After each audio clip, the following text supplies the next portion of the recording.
Bonjour et bienvenue sur Coparents. Cette nouvelle vidéo pour vous parler de la période d'adaptation ou la période de familiarisation, tout dépend comment peuvent l'appeler les établissements d'accueil de jeunes enfants. Les deux veulent dire la même chose ou même chez une assistante maternelle. Je vous conseille vivement de faire cette période d'adaptation qui peut durer entre 5 jours, donc c'est la semaine ou 2 semaines. C'est très bien, il faut vraiment le faire. Pourquoi? Parce que c'est vraiment une période de transition pour l'enfant. Ça veut dire que le parent doit, en clair, par des signaux évocateurs pour l'enfant, montrer qu'il est OK pour faire cette transition avec cette nouvelle figure d'attachement. Qu'est-ce qu'une figure d'attachement? La figure d'attachement primaire pour l'enfant, c'est son parent, ce sont ses parents.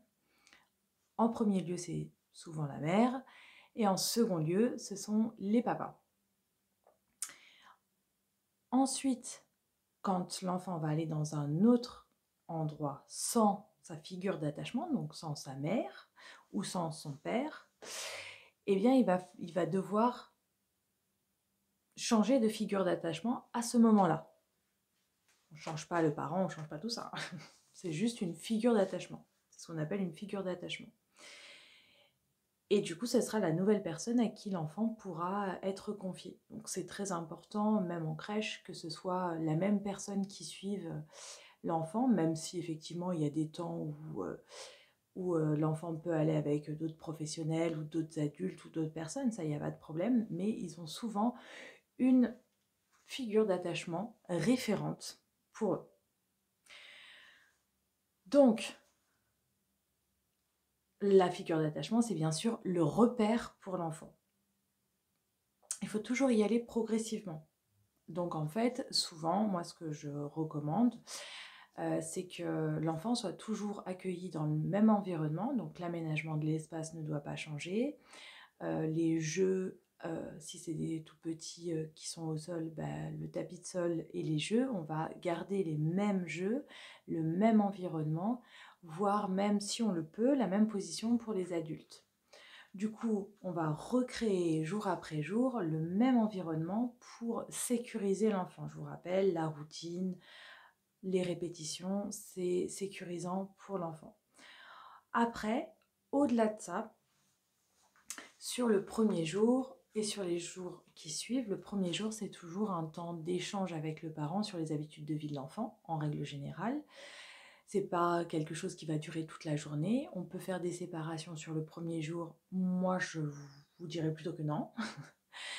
Donc voilà, cette première journée se passe avec un échange avec le parent. Donc on parle, on se familiarise et plus le parent sera en confiance, plus l'enfant sera en confiance.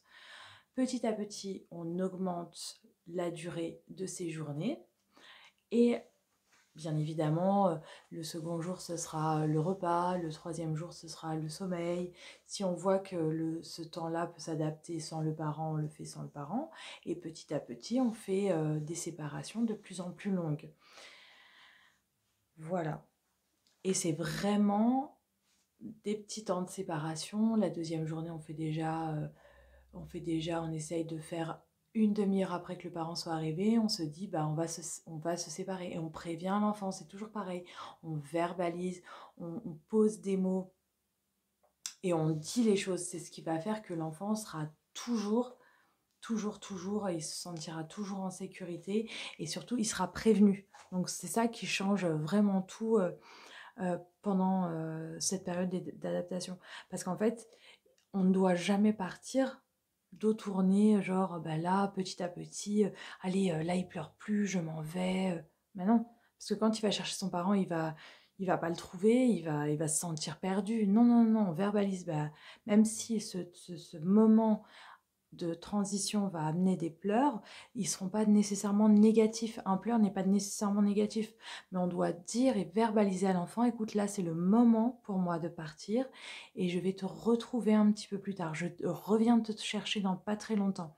On le verbalise. Souvent quand on passe de bras, donc le parent le prend dans ses bras et qu'il confie à l'autre personne la nouvelle figure d'attachement, souvent ça se passe bien aussi jusqu'à la porte et vous pouvez éventuellement penser à des petits jeux tels que ah bah écoute, regarde, on va pouvoir voir papa ou maman par la fenêtre, allez viens on fait le tour et comme ça on va pouvoir regarder. Ou même le parent lui dit attends-moi de l'autre côté et ça c'est vraiment très bien.